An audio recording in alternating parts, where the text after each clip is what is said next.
A. Definisi dan konsep Pancasila.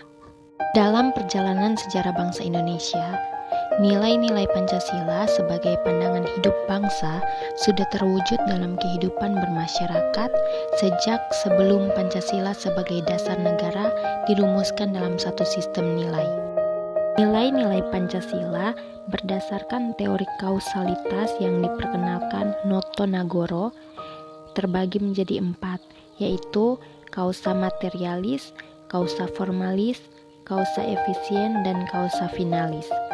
Ini merupakan penyebab lahirnya negara. Bangsaan Republik Indonesia. 2. Pancasila dalam sejarah Republik Indonesia.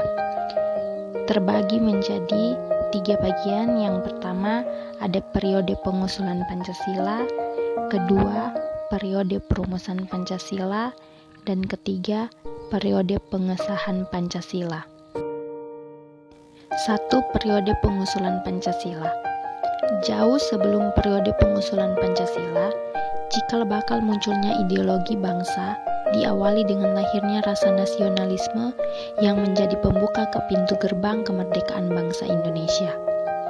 Ahli sejarah Sartono Kartodirjo, sebagaimana yang dikutip oleh Mokhtar Pabotinggi dalam artikelnya yang berjudul Pancasila sebagai Modal Rasionalitas Politik, menegarai bahwa benih nasionalisme sudah mulai tertanam kuat dalam gerakan Perhimpunan Indonesia yang sangat menekankan solidaritas dan kesatuan bangsa.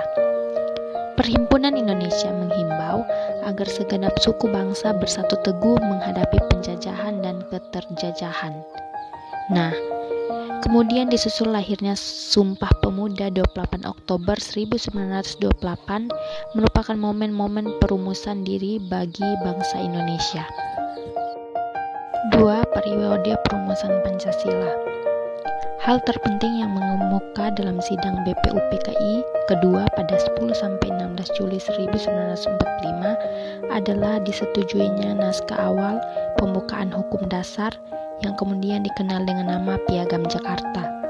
Pada alinea keempat Piagam Jakarta, itulah terdapat rumus Pancasila sebagai berikut. 1. Ketuhanan dengan kewajiban menjalankan syariat Islam bagi pemeluk-pemeluknya. 2. Kemanusiaan yang adil dan beradab. 3. Persatuan Indonesia. 4. Kerakyatan yang dipimpin oleh hikmat kebijaksanaan dalam permusyawaratan perwakilan. 5. Keadilan sosial bagi seluruh rakyat Indonesia. 3. Periode pengesahan Pancasila. Peristiwa penting lainnya terjadi pada 12 Agustus 1945.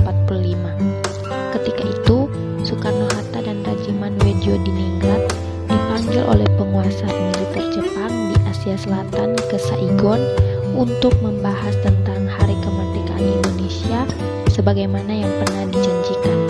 Namun, di luar dugaan, ternyata pada 14 Agustus 1945, Jepang menyerah kepada sekutu tanpa syarat. Pada 15 Agustus 1945, Soekarno-Hatta dan Rajiman kembali ke Indonesia. Melalui jalan berliku, akhirnya dicetuskanlah proklamasi kemerdekaan Indonesia pada 17 Agustus 1945. Teks kemerdekaan itu didiktekan oleh Muhammad Hatta dan ditulis oleh Soekarno pada dini hari. Sumber historis, sosiologis, yuridis, dan politis pendidikan Pancasila. 1. Sumber historis.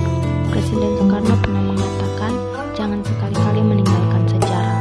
Pernyataan tersebut dapat dimaknai bahwa sejarah mempunyai fungsi penting dalam membangun kehidupan bangsa dengan lebih bijaksana di masa depan. 2. Sumber sosiologis. Bung Karno menegaskan bahwa nilai-nilai Pancasila digali dari bumi pertiwi Indonesia. Dengan kata lain, nilai-nilai Pancasila berasal dari kehidupan sosiologis masyarakat Indonesia. Pernyataan ini tidak diragukan lagi, karena dikemukakan oleh Bung Karno sebagai penggali Pancasila